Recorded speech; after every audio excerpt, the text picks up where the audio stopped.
जय श्री राम जी की। आप सभी के अंतःस्थल में बसने वाले भगवान श्री राम जी से मेरा सत सत नमन। भगवान श्री राम के रूप में आप सभी से भी मेरा सादर प्रणाम। आज हम लोग भगवान श्री राम की बाल लीला का आनंद लेंगे रामचरितमानस कथा में। लेकिन उससे भी पहले कुछ बातें कर लेनी चाहिए कि ये रामचरितमानस आखिर हम लोग इतना पढ़ते हैं, भगवान श्री राम का नाम लेते हैं और तो और लेते नहीं, उनका नाम हमारे मुख पर आ जाता है। कुछ भी हुआ तो हे राम, हरि राम जैसे तमाम शब्द हैं जो कि हम लोगों के मुंह से निकल जाते हैं और हम लोग भगवान श्री राम की इतनी पूजा आराधना करते हैं। वो सर्वव्यापी भगवान श्री राम हैं भी, तो फिर क्यों हम सभी किसी अभाव में घिरे रहते हैं? ये बात मुझे बहुत चिंताजनक लगती है और मैं इसी बात को खोजने के लिए, इसी क्यों का जवाब खोजने के लिए मैं रामचरितमानस नित्य उठाती हूँ। और मेरे मन में एक बहुत बड़ा और गहरा विश्वास है कि सब कुछ है रामचरितमानस में। ये अपने आप में एक कल्प वृक्ष है, अमृत है। एक गीत वो बजता है ना, राम नाम अमृत है, हमें पीना नहीं आता। सत्य बात है कि वो अपने आप में तो पूर्ण ही है। उनके अनुसार उनको प्राप्त करने के लिए हम लोगों को भी तो कुछ चाहिए। कहा जाता है, बड़ा सीधा सा उदाहरण है कि आखिर बरसात हो रही है बाहर, लेकिन बर्तन किसका भरेगा? जो वहाँ ले करके खड़ा होगा या वहाँ पर रखेगा, उसी का बर्तन तो भरेगा।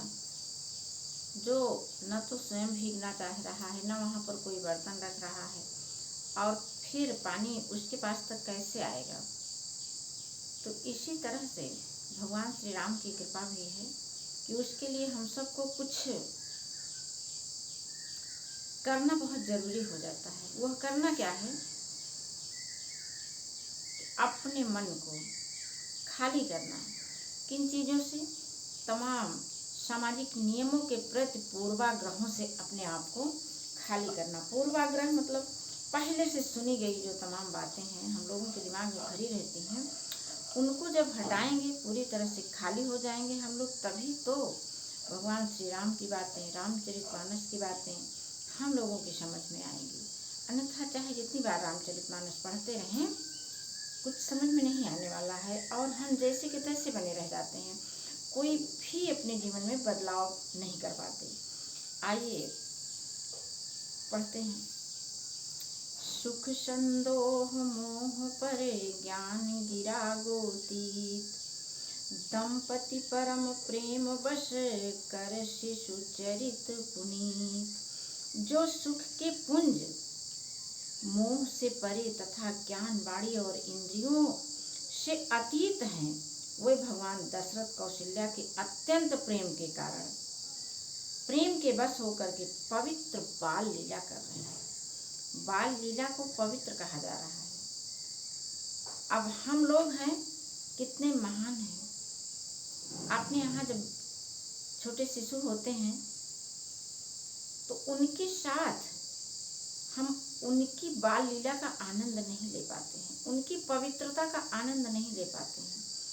तो रामचरितमानस पढ़ने का अर्थ होता है कि ये सारी चीज़ें हम लोग अपने आप में बदलें।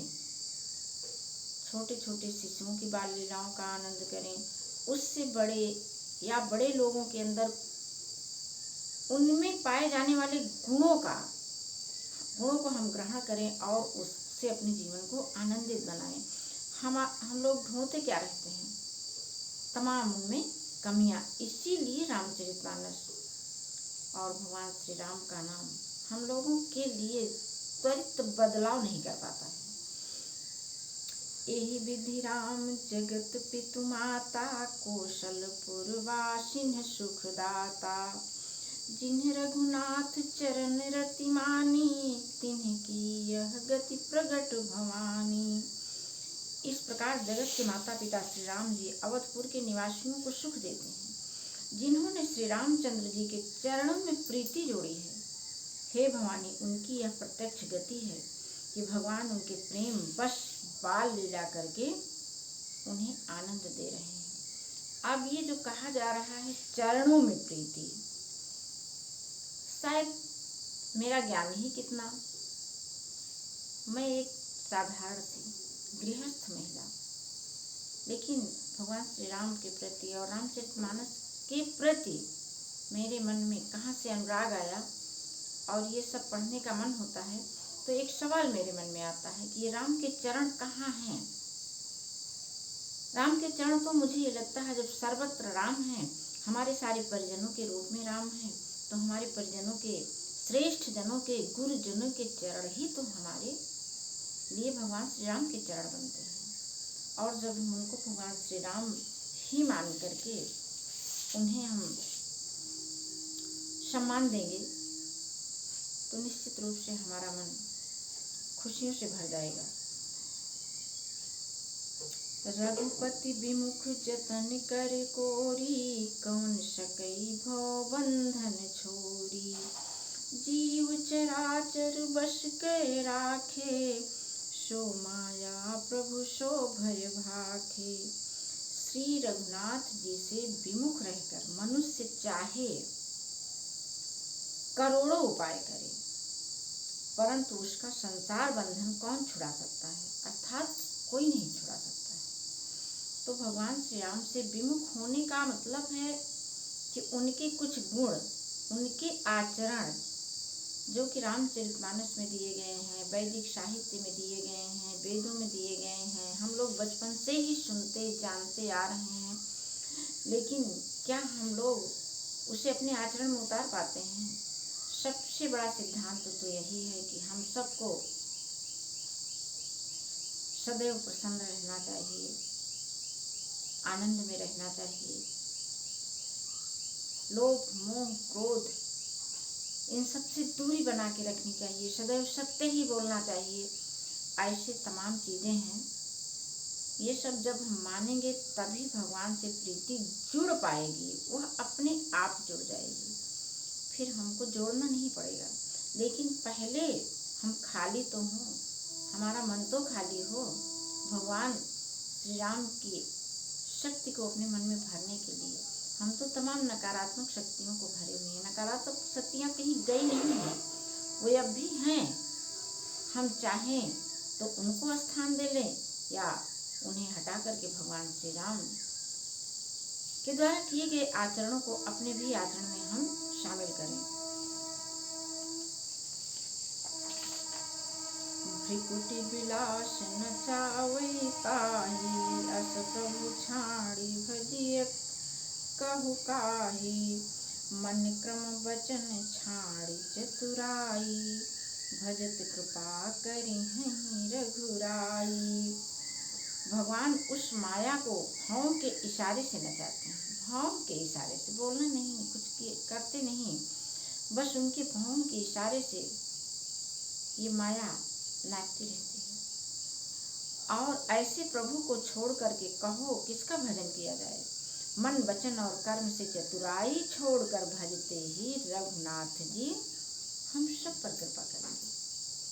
अब ये सारी चौपाइयाँ हम सब पढ़ते हैं, बार बार पढ़ते हैं, और ये जो है बस ऐसे ही बोलते हैं, हमारे ऊपर ऊपर चली जाती हैं, हमारे अंतस्तर में वास ही नहीं करती हैं। इसीलिए हमको त्वरित लाभ नहीं मिल पाता है। जिस दिन जैसे कि कहा गया कि मन वचन और कर्म से चतुराई छोड़ करके सब में भगवान श्री राम को ही देखेंगे, सबको अपना मानेंगे, सभी में हम लोग विश्व बंधुत्व की भावना से भर जाएगा हमारा हृदय, सबके साथ हम प्रेम पूर्वक बर्ताव करेंगे। उस दिन भगवान श्री राम की कृपा तो अपने आप स्वतः हम पर बरसने लगेगी, बिना हमारे किसी प्रयास के। एहि विधि शिशु विनोद प्रभु कीन्हा, सकल नगर वासिन सुख दीन्हा। लय उछंग कबहु कहलरावे, कबहु पालने घाल सुआवे। इस प्रकार से प्रभु श्री रामचंद्र जी ने बाल क्रीड़ा की और समस्त नगर निवासियों को सुख दिया।